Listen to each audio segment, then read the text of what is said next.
Michael Milford, the principal of Barr Elementary School. On January 22nd, we will begin Phase 4 of Plain Local's Financial Crisis Plan. This plan calls for reducing busing to a state minimum levels, which means no busing will be offered to students who live within 2 miles of their school. You should have already received a postcard from the bus garage stating whether or not your child will be receiving busing. You should have also received a very important packet which explains all of the details about how we will conduct our arrival and dismissal procedures at Barr Elementary. The first page expresses the importance of you to review the packet as well as highlights of critical information across the district. The second page, which is on letterhead, and it's a letter from me, describes procedures which are specific to Barr School. This letter also states our desire to make sure this plan is as safe as it possibly can be for our students. Student safety is always our highest priority. The third page, which is blue, is extremely important. It's a permission slip for parents to create a safe list of approved adults who are eligible to pick up your child. It also informs us of students who will be walking to and from Barr. This permission slip is due January 15th. It's very important for us to have this form as we want to be able to practice this with all of our kids before the new arrival and dismissal plans take effect on the 22nd. We want to be sure our kids know where they're supposed to be and where they're supposed to go. The fourth page is green, and it shows a map of the traffic pattern for arrival. For arrival, parents should remain in their vehicles. You should stop at the sidewalk just before door 12, as that will ensure the safest walk zone for your child.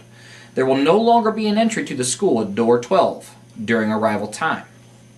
The students will not be permitted to enter the building until 9 a.m. If your child is dropped off prior to this time, there will unfortunately be no supervision for them. If your child does arrive before the first bell rings, they will wait at the front of Barr School by our main doors. The fifth page is gold and shows a map of the traffic pattern for dismissal. The procedures for dismissal are a bit more complicated. Parents will park their vehicles in our large parking lot. Parents will then enter the building in door 11 or door 12 depending on your child's last name. Students with last names that start with A through J will enter door 11, which is our cafeteria. Students with last names that start with K through Z will enter door 12 and walk into the gym. Once inside, parents or approved adults will sign out the child to ensure their safety. Then you can exit the building together. Let's now take a look at the following clips to see this in action. Here's our arrival plan. As you enter onto Barr property, you will be facing the school. Just as in the past, we must leave the bus and fire lanes open, so you'll turn on that first left. The road will curve right and you'll be facing Barr School again. As you drive ahead, you will see 2 sidewalks. The first sidewalk is not to be used by students getting dropped off. A few buses will be coming and going from this area, which makes this sidewalk less safe. Also, it's very important not to block the intersection as the buses must be allowed to exit. You will use this sidewalk just before door 12 and very near to the building. There may be a long line of cars behind you, so it is crucial that your child be prepared to quickly exit the vehicle. Long goodbyes will slow everyone down.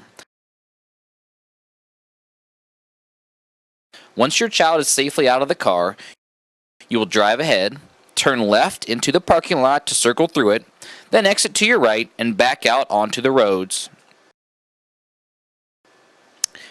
Here's what dismissal will look like. You will enter the building the same as you did for arrival, except this time you will park and exit your vehicle.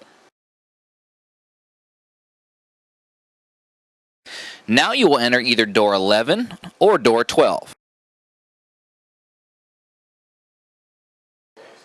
Remember that students whose last names start with A through J use door 11.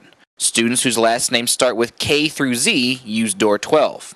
We chose this alphabetical system rather than by grade levels because it puts siblings together, which means parents only need to go to one spot. Once you are inside the cafeteria or gym, look for signs showing letters of the alphabet. At each letter station, there will be a Barr staff member waiting to help you. Once inside, parents or approved adults will sign out the child to ensure their safety. Then exit the building together.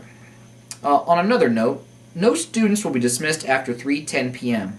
If we have parents trying to remove kids from school early just to beat the traffic, not only will this rob your child of academic time, it will also most likely complicate our dismissal procedures. We have designed a system to make our arrival and dismissal as safe for our students as possible, while at the same time making it efficient for parents. Like any well-laid plan, we may need to alter this if we find significant problems. We'll make sure you are aware of any changes that may be deemed necessary. In order for this system to work, we'll need all of us to cooperate together, my friends. If everybody follows the plan and is considerate of one another, it really should be a success.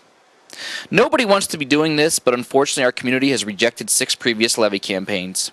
During that time, we have cut about $6.5 million out of our budget in 3 other phases. This is a last resort, and we are truly in a crisis.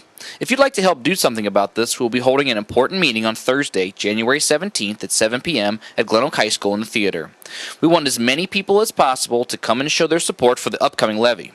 The levy will be back on the ballot on March 4th. We need to band together to do what's best for our kids and their future. If you have any questions, please give the school a call at 330-491-3730.